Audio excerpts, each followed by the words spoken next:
معافی مانگنے کا مطلب یہ نہیں ہوتا کہ ہم غلط اور صحیح ہے، بالکل اصل مطلب یہ ہے کہ ہم میں رشتہ نبھانے کی صلاحیت اس سے زیادہ ہے۔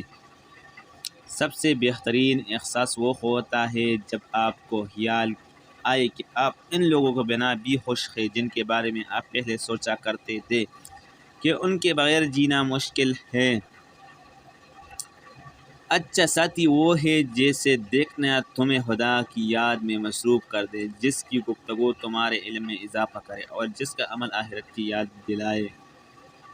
ہم اکثر ان لوگوں کو ڈھونڈتے ہیں جن سے ہم محبت کرتے ہیں اور ان لوگوں سے بے خبر رہتے ہیں جو ہم سے محبت کرتے ہیں۔ کئی بار اس کی خاطر ذرے ذرے کا جگر چیرا، مگر یہ چشم حیران جس کی حیرانی نہیں جاتی۔ میری چشم تن اسا کی بصیرت مل گئی، جب سے بہت جانی ہوئی چیز بھی پہچانی نہیں جاتی۔ اگر ویڈیو اچھی لگی تو ہمارا چینل سبسکرائب کریں